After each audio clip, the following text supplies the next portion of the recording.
الفنان أحمد عز تصدر الترند الساعات اللي فاتت بعد ما انتشرت أخبار عن إنه بيعمل فيلم جديد مع فنانة عالمية. بس المرة دي بقى الفنانة دي مفاجأة مستحيل حد يتوقعها. الفنانة دي هي مايا خليفة، أيوة زي ما سمعتوا كده مايا خليفة، النجمة اللبنانية اللي بتعمل أفلام سيكو سيكو. تعالوا نحكي لكم كل حاجة ونقول لكم ايه علاقة محمد رمضان بالموضوع في الفيديو ده بالتفصيل. أحمد عز اتفاجئ من فترة بشركة إنتاج بتكلمه وتعرض عليه فيلم هيكسر الدنيا، ولما راح علشان يعرف الدنيا والتفاصيل اتفاجئ إن أجره أعلى من أعلى أجر خده لحد دلوقتي.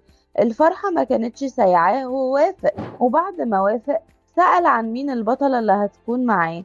قالوله نجمة عالمية من أصول لبنانية وهتكسر الدنيا معاك في الفيلم، واسمها مايا خليفة. المفاجأة إن عز طلع ما يعرفش مين هي مايا خليفة، وكل اللي يعرفه عنها إنها ممثلة من أصل لبناني ولكنه ما شافش ولا فيلم ليها. أحمد عز سلم عليها عادي جدا ورحب بمشاركتها معاه، وهي كانت سعيدة جدا وقالت له قد إيه هي بتحبه ومعجبة بيه وبوسامته. وبعد أيام أحمد عز اتفاجئ إن صفحات كتيرة بتهاجمه وبيقولوا إنه بيستعد لفيلم جديد بمشاركة مايا خليفة، وفي انتقادات كتيرة قوي متوجهة ليه. فقال لها كده بقى ما بدهاش ادور واعرف هي اشتغلت مع مين قبل كده واتفرج لها على فيلم ولا حاجة. واول ما كتب اسمها عينك ما تشوف الا النور، كل اللي كان مستخبي وما يعرفوش عرفوا، وبسرعة اتصل بشركة الانتاج وقال لهم بقى دي الفنانة العالمية دي ما بتقولش لأ وفتحها سبيل.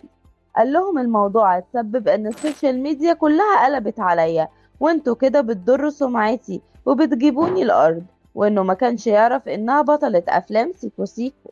قالوا له كنا مفكرينك عارف وموافق فمضيت. بس احمد عز ما وافقش وقال انا مش ناقص وكفايه عليا قضايا زينة اللي سحلاني في كل حته. شركه الانتاج فضلت تدور على ممثل بديل ترشحه للدور لحد ما ظهر الفنان محمد رمضان وقال فيها لخ فيها. بس يا ترى محمد رمضان عجبه دوره مع مايا خليفه؟ تعالوا نعرف القصه وطبعا بالتفصيل.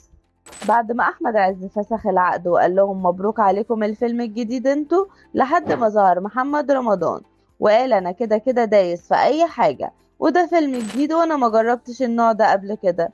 مش هتفرق بقى مايا خليفة ولا غيرها، كده كده ثقة في الله هخلي الفيلم ده نمبر وان وانا اقدر اعمل اي حاجة. وفعلا راح شركة الانتاج علشان يعرف تفاصيل الفيلم ايه، وعرف ان الفيلم بعنوان لا في راحة ولا بالراحة.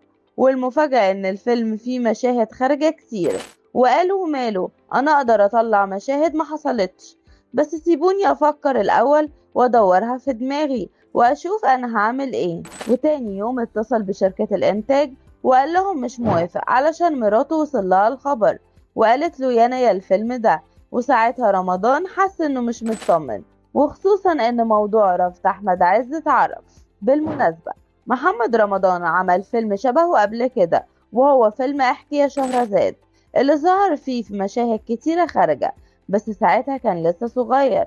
انما دلوقتي الوضع مختلف خالص. محمد رمضان ما كتمش خبر واتصل بالشركة وقال لهم خلاص فركش، مش هينفع اعمل الفيلم مع مايا خليفة. ولحد دلوقتي الفيلم مصيره مجهول وبيدوروا على ممثل يكون البطل قدام مايا خليفة. تفتكروا مين ممكن يكون البطل ده؟